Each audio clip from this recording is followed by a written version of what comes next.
so forth, and also the impact of the attacks on the black community in the United States, how those connect to the U.S. war drive, and of course, you know, the U.S.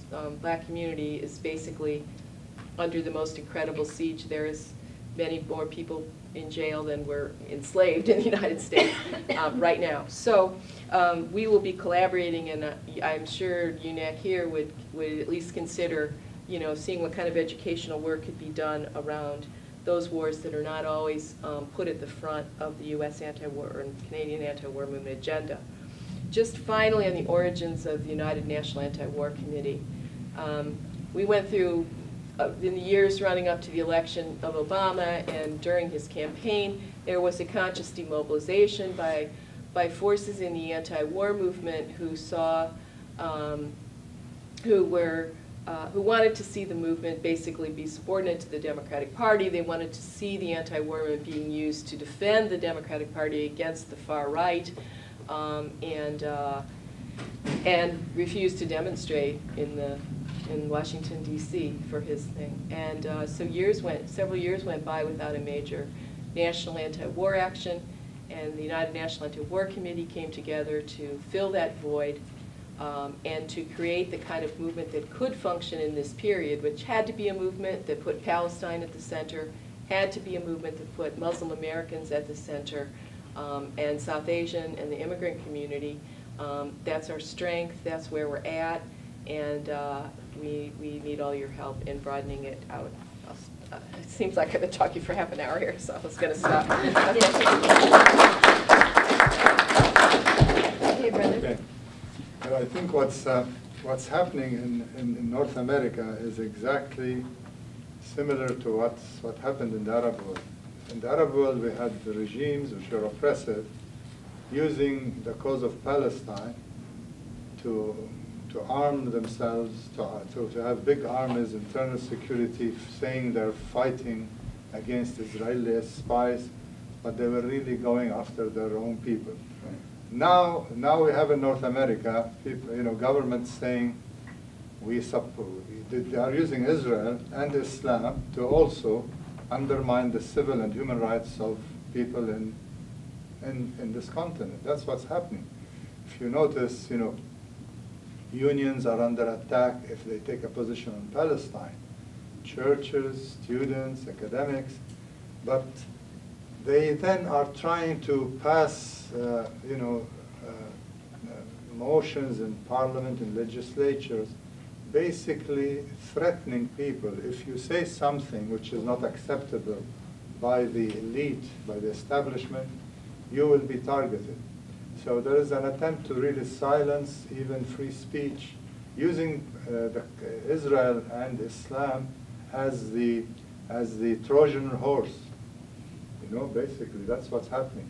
So this is, and this will increase, and this is why you have moves to monitor the internet.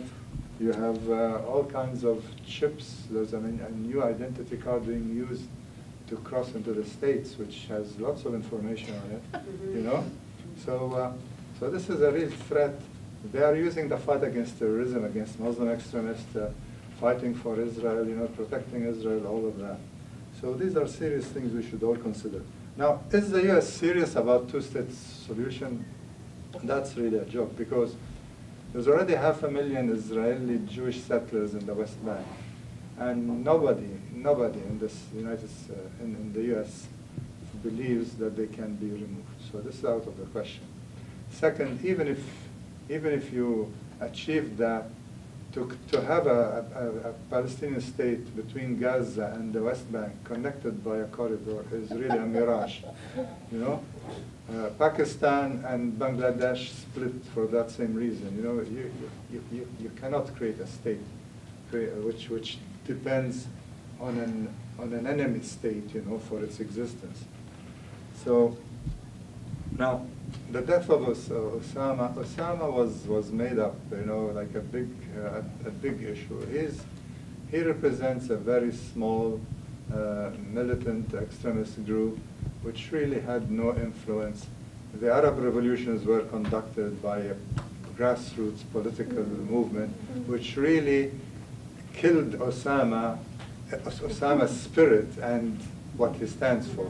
So his physical death, if that occurred, was really just was just an American propaganda marketing issue to say we did something.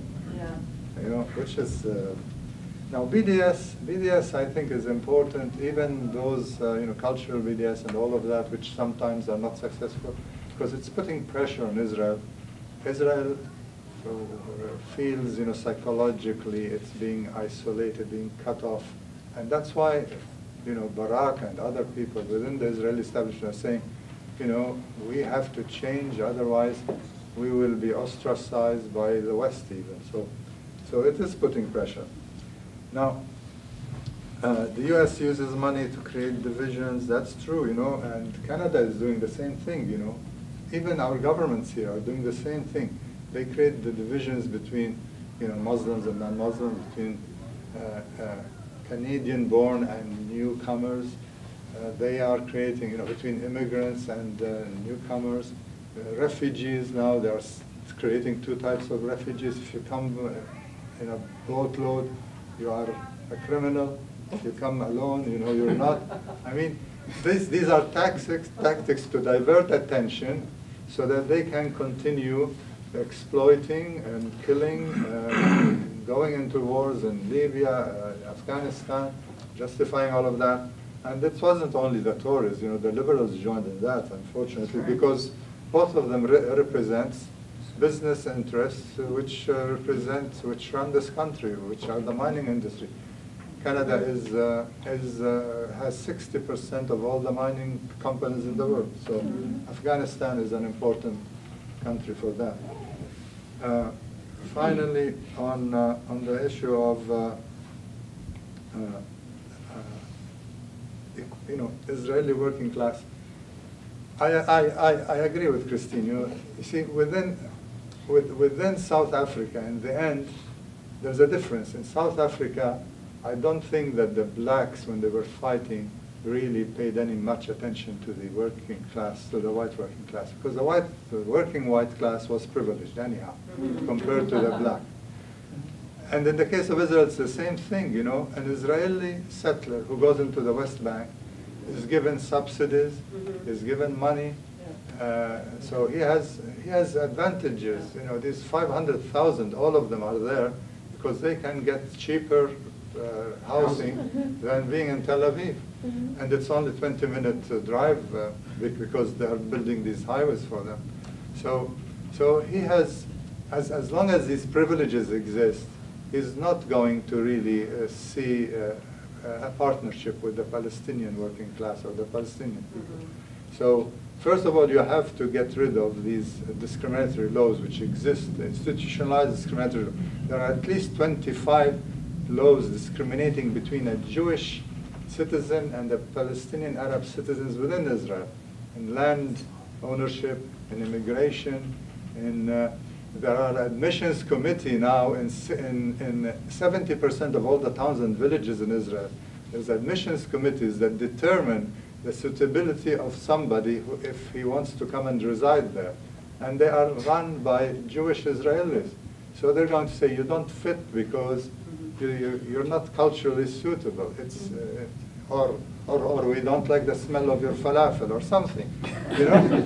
So I mean, you know, there are all these laws which give them privileges, and Israelis, working class people, are not going to give those away unless they feel in the end the costs are higher than the benefits that they are accruing from this government. So this is a situation, unfortunately, and that's why that's why you have even more laws coming out now which are more racist. The loyalty oath, which says every new citizen has to take an oath that Israel is a democratic and Jewish state. Palestinian citizens of Israel, if they marry a Palestinian from the West Bank, Gaza, or Syria, or Lebanon, or Iran, anybody, they cannot bring them over. You know, they are against love now. There are laws against love. People cannot join together. But an Israeli, these laws are general. They say anybody, but I mean, how many Israeli Jews are marrying a Palestinian from the West Bank, Gaza, or Syria, Lebanon? You know, so it's clear.